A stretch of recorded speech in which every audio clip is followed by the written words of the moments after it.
Exam में pencil इतनी matter नहीं करती।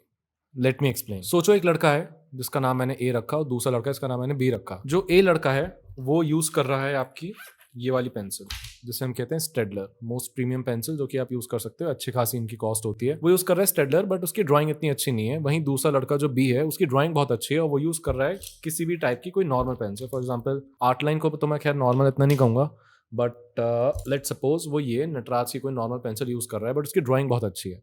जो भी क्वेश्चंस में रिक्वायरमेंट होती है, जो भी उसका इवैल्यूएशन क्राइटेरिया होता है, वो सबको ध्यान में रखता है एंड उसके अकॉर्डिंग ड्राइंग करता है। और वो यूज कर रहा है एक नॉर्मल ये वाली पेंसिल, एक HB pencil let just say. अब आप बताओ कौन ज्यादा एग्जाम में अच्छा स्कोर करेगा? एक वो लड़का जिसकी ड्राइंग खराब है बट वो बेस्ट पेंसिल यूज कर रहा है, या फिर एक लड़का जिसकी ड्राइंग बेस्ट है और वो एक नॉर्मल एवरेज पेंसिल यूज कर रहा है? तो सीधी सी बात है, अगर आपका सॉल्यूशन सही है, जो पूछा जा रहा है आप उसके अकॉर्डिंग आंसर कर रहे हो, प्लस आपकी ड्राइंग अच्छी है, डजंट मैटर भाई कि आप एचबी पेंसिल से ड्रॉ कर रहे हो या फिर स्टेडलर की पेंसिल से ड्रॉ कर रहे हो। अब आपका मन में ये क्वेश्चन आएगा मतलब कि क्या मैं स्टेडलर में इन्वेस्ट ही नहीं करूं?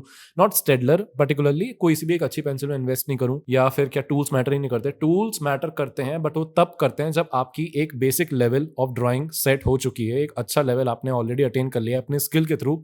अब आप उसमें एडिशनल कुछ अच्छी चीजें ऐड करना चाह रहे हो, उसको एडिशनल स्कोरिंग बनाना चाह रहे हो, तब वो जो लड़का है, जो बी लड़का है, जिसकी ऑलरेडी ड्राइंग अच्छी है, जो कि एक नॉर्मल पेंसिल यूज कर रहा है, तब वो यूज कर सकता है कुछ ऐसी पेंसिल्स या फॉर एग्जांपल आउटलाइन पेंसिल्स या डिफरेंट शेड्स की पेंसिल्स जो कि उसकी ड्राइंग को और ज्यादा ब्यूटीफाई करेंगी और ज्यादा एस्थेटिकली प्लीजिंग बनाएंगी। फॉर एग्जांपल वो यूज कर सकता है 2B पेंसिल या 4B pencil to highlight some important things, कि मेन कैरेक्टर उसने 4B या 2B पेंसिल को यूज करके डार्कन करा है और जो भी बैकग्राउंड है उसको लाइट रखा है, ठीक है। या फिर उसको अगर कोई सी भी बढ़िया पेंसिल लग रही है और उसको लग रहा है कि मुझे नीड है अपनी ड्राइंग को एक नेक्स्ट लेवल पे ले जाने की, तब वो बंदा इन्वेस्ट करेगा।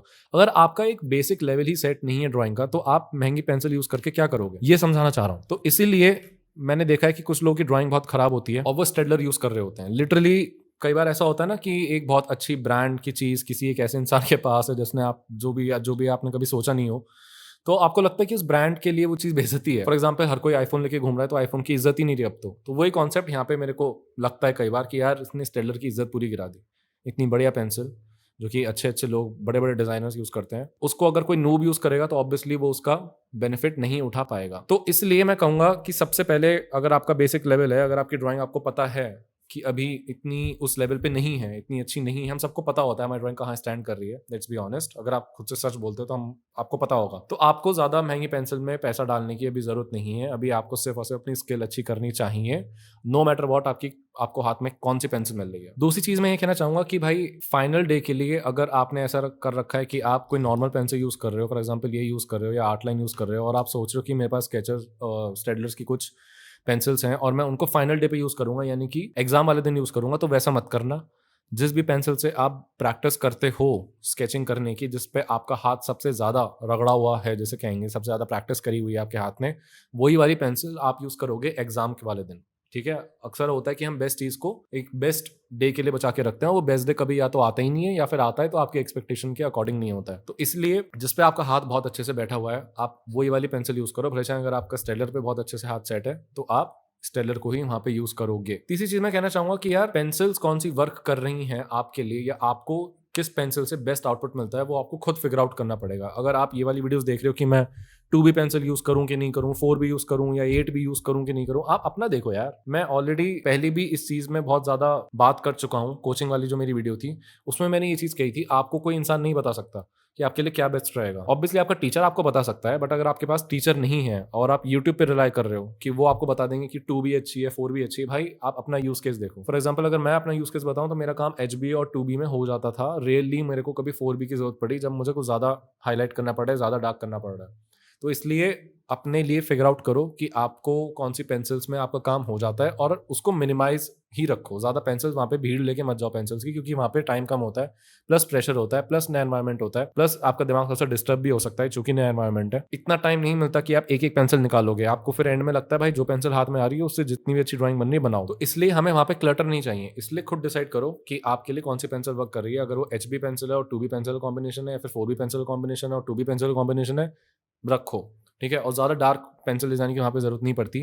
प्लस वो पेपर भी थोड़ा चिकना होता है, ठीक है, स्लिपरी होता है, तो उसमें अगर आपने ज़्यादा डार्क पेंसिल यूज़ करी, फॉर एग्जाम्पल 6B भी यूज़ करी या 8B यूज़ करी, तो आपका अगर हाथ उस पेपर पे ऐसे लगेगा तो पूरा वो लेड से ब्लैक ब्लैक हो जाएगा, और जो कि बहुत गंदा लगेगा। तो इसलिए क्लीनलीनेस मेंटेन करने के लिए सोचो कि आप HB यूज़ करो ताकि आप रफ लाइन बना सको, एंड ज़्यादा से ज़्यादा आप 2B या 4B यूज़ कर सकते हो।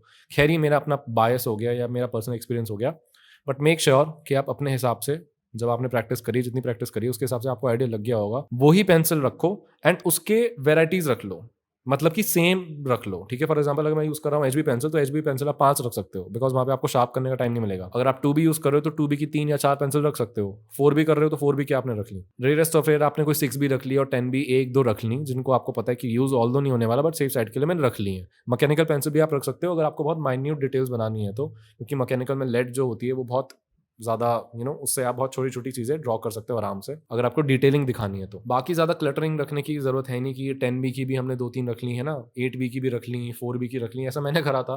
एंड आई थिंक ऐसा काफ़ी बच्चे करते हैं कि सारे कलर्स लेके आएँगे और सारे इक्विपमेंट्स लेके जाएँगे, बट उसका इतना फ़ायदा नहीं होता।